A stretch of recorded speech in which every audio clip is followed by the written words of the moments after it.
Yo, it's Yerk, and today I'm bringing you a step-by-step tutorial on how to make an infected game mode in Fortnite Creative.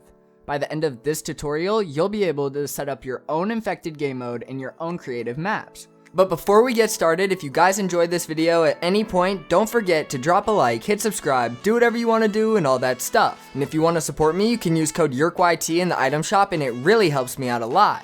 But okay, let's get started. First thing we're going to do is open up our creative menu, and we're going to grab 2 team settings and inventory devices. Then we're also going to need to grab a class designer and a class selector. Now we're ready to begin. Okay, first set up your team settings and inventory devices and open up the settings for the first one. We're going to type the team name in as not infected because this team is going to be the team that is not infected. We're going to set this to team 1, and then we're also going to set the default class identifier to class 1. Scrolling down, we want to set eliminated players items and eliminated players resources to delete. And then we're going to scroll down some more, and we're going to find the spawn limit setting, and we want to set this to 1.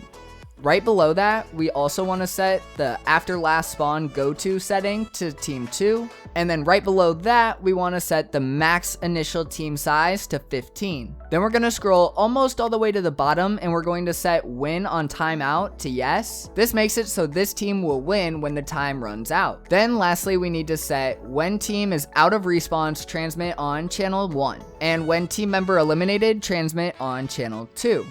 Then click OK and open up the settings for the other team settings and inventory device. We want to name this one infected. Then we're going to set this to team 2. We also want to set the default class identifier to class 2 and set grant items on respawn to yes. Scroll down some more and set eliminated players items and resources both to delete. Then scroll down until you find the spawn limit setting, and we want to set this to infinite. And a few settings below that, we need to set the max initial team size to 1 and the initial team size ratio to 1. Lastly, we need to set end round when receiving from channel 1 and then click OK. Next, we're going to place down our class designer, and for the first one, we're going to type in the class name as not infected. And we want to set this to class identifier 1, and all the rest of the settings you can configure however you want to fit your map. Then you just want to drop in the weapons that you want to give the non-infected players, and then we can place down the next class designer. Open up the settings, and we're going to set this team name to infected and class identifier to class 2.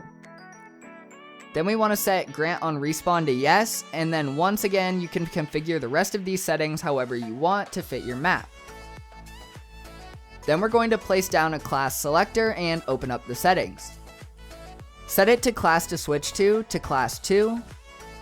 Time to switch, set that to instant. And the final setting, change player to class when receiving from channel 2. And the very last thing that we need to do is go into the My Island settings, and we want to go to the Game tab. Then we want to find the option that says last player standing wins and set this to yes. And that's how you make an infected game mode in Fortnite Creative. Also, I've recently partnered with StrongVPN, and they keep your privacy protected when you're online and also allow you to access restricted content by connecting to one of their servers all over the globe. And right now you can save 20% when you use the link in the description to sign up, making it only $8. That's all I have for this video. Thank you all so much for watching, and if you want, feel free to check out some of my other videos that are on screen now. Once again, thanks for watching, and as always, stay up.